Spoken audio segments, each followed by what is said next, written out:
Hi everyone, this is Sophia Hoffacker, and I'm recording this video today to share with you all about why I choose to give to St. Peter's and why I hope you will too. I want to start just by saying that I really miss being in church with all of you. I'd really grown to cherish our in-person time together on Sundays. I didn't realize how much until we weren't able to be in person, and it's been really hard being without you all for these past 7 months. Although of course, I completely support the decision to move to virtual church. So consider this an invitation just to reach out and say hello because I'd love to hear how you've been doing since the world changed back in March. And speaking of big world-changing events, my 4-year anniversary of attending St. Peter's is coming up, and that's where I'll start my story today. I came to St. Peter's for the first time on the Sunday after the November 2016 election. Some of you know that my dad is an Episcopal priest, and my mom was a pastor's wife, obviously, and also attended seminary. My godparents are also an Episcopal priest and a pastor's wife, so that's all to say I grew up really steeped in the Episcopal Church. And I have many fond memories from my early childhood of the church that my dad worked at in Port Huron, Michigan. I felt very held by that community, and there was a lot of love in that community. But things took a turn for the worst when the auto industry collapsed. The church I grew up in could no longer afford to pay a priest, and a few years later, when the recession hit, it closed down permanently. Around this time, my family moved from Michigan to Washington, D.C., where my mother found work as a librarian, and my dad spent several years working as an interim priest for churches in transition before he retired 2 years ago.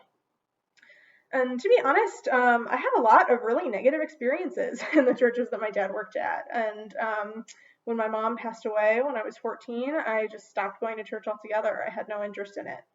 Sometimes I did miss it. I remember, especially sometimes in college, I didn't know what to do with myself on Easter. But yeah, but it wasn't a part of my life. I did crave a church community and really missed spiritual community, but after my negative experiences at churches in the DC area, I worried that I would never feel welcomed by church people and didn't pursue it. Fast forward to 2016, November, when Donald Trump won the presidential election. I had a lot of feelings, as I'm sure many of you did. I felt really angry and scared, and I was also just looking at the data on who voted. I was totally bewildered that so many self-identified Christians had voted for a white supremacist.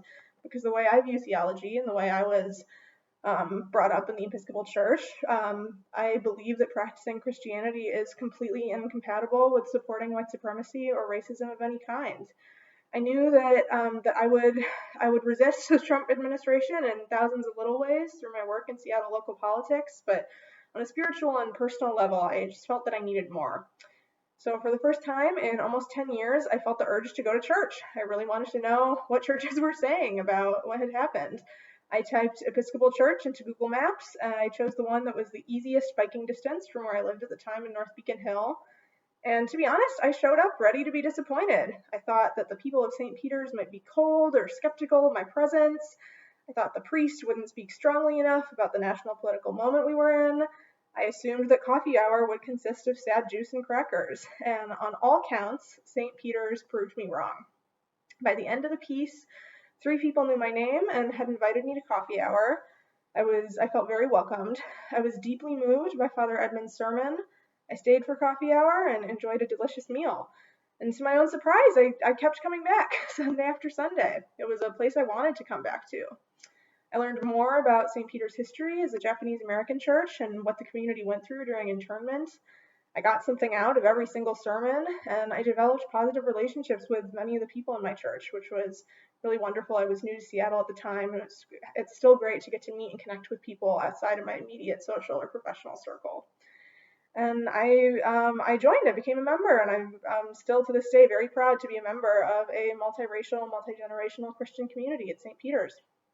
Around the time I became a member, I also started donating and was proud to be able to contribute financially to a community that had given so much to me and to my own spiritual growth. Fast forward to today, the COVID-19 crisis has changed so much in the world. I know my life is completely different than it was a year ago. I'm working from home.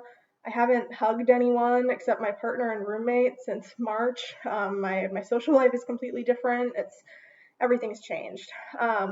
But since I'm able to work from home at my nonprofit job, and my spouse is also able to work from home in their tech job, our income actually hasn't changed at all, despite that I know not being true for many, many people. We don't know how long this pandemic will last or what will be different on the other side. I don't know about you all, but I would really like St. Peter's to still be here in a post-pandemic world. It may take a while and a lot of virtual church, but I cannot wait for the day when I can be back in church with all of you. And I know that while I feel so helpless about what's going on in the world, I know that one way that I can help ensure that St. Peter's will still be here and ensure that St. Peter's will survive is to continue giving and to give more than I have in the past. And I encourage all of you to do the same, especially if you, like me, haven't lost any income because of this crisis. We know that this community has survived crisis before. During internment, the church closed for 3 whole years, I believe. We've survived it before, and we can survive another crisis. I'm really proud to invest in this community's survival by donating to St. Peter's. I hope all of you join me in donating, and I can't wait to see you again someday soon. Hope you're all doing well.